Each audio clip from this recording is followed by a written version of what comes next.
শিম ভর্তা তো আমাদের সবারই খুব পছন্দের।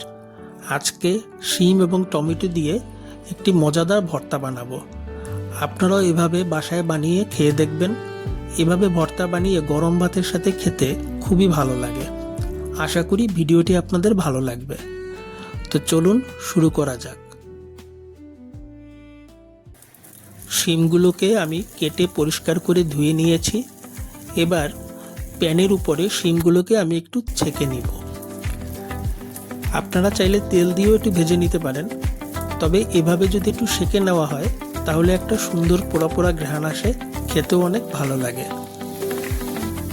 একটু পরপর শিমগুলোকে একটু উল্টিয়ে দিতে হবে, যাতে শিমের গায়ে যে পানিটা থাকে সেটা টানবে, কিন্তু শিমটা যাতে পুড়ে না যায়।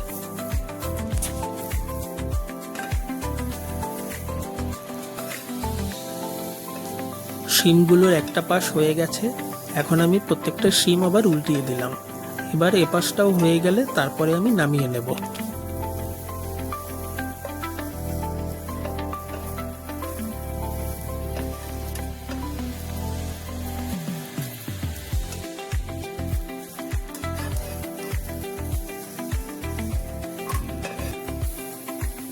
এবার একই পদ্ধতিতে আমি টমেটোগুলোকেও একটু ছেঁকে নিব। এতে করে সুন্দর একটা ঘ্রাণ তৈরি হবে। আর টমেটোর সাথে আমি কয়েকটা শুকনো মরিচও এভাবে টেলে নিব।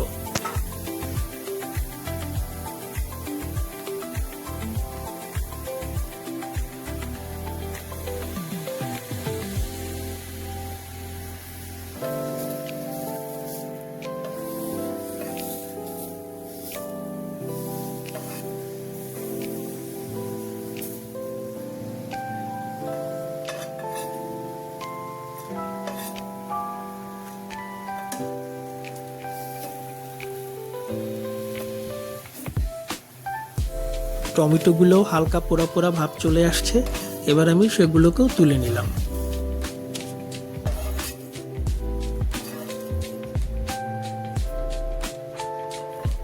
এবার একইভাবে আমি কয়েক টুকরো রসুন কুচিও তেলে নিব।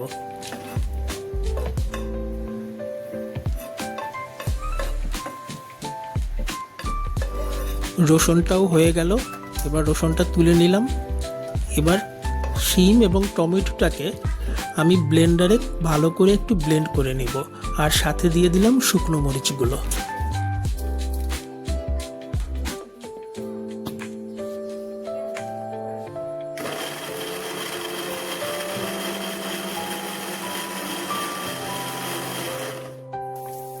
শিম এবং টমেটোর পেস্ট তৈরি হয়ে গেছে।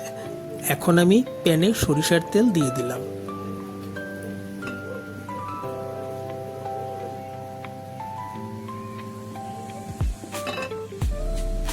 তেলটা গরম হয়ে গেছে, এবার এর ভিতরে দিয়ে দিলাম কালো জিরে। এবার কালো জিরেটাকে একটু হালকা ভেজে নিব। মৃদু আঁচে ভাজতে হবে যাতে পুড়ে না যায়। এবারে এর ভিতরে দিয়ে দিলাম রসুন কুচি। এবার রসুন কুচিটাকেও আমি একটু ভেজে নিব।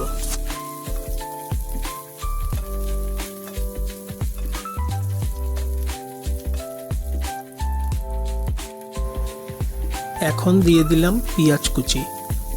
এবার রসুনের সাথে পেঁয়াজটাকেও আমি একটু হালকা লাল করে ভেজে নেব। এবার এর ভিতরে শিম এবং টমেটোর যে পেস্টটা করেছিলাম সেটা দিয়ে দিলাম।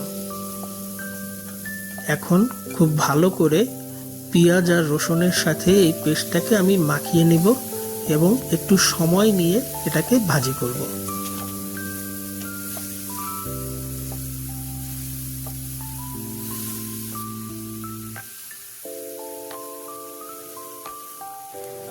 এবারে আমি এর ভিতরে দিয়ে দিব স্বাদমতো লবণ।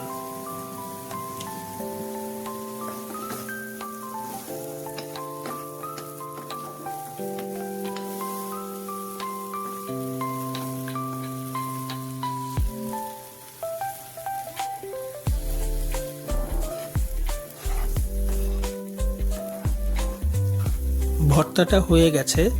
যেহেতু ভর্তাটা এখন আর কড়ির গায়ে লাগছে না, পুরোপুরি চামচে উঠে আসছে, তার মানে হলো যে এখন আর ভর্তাটা ভাজি করার দরকার নেই। এবার নামিয়ে নিলেই চলবে। তৈরি হয়ে গেল শিম এবং টমেটো দিয়ে মজাদার একটি ভর্তা। গরম ভাতের সাথে এই ভর্তা হলে আর অন্য কিছুর দরকার হবে না।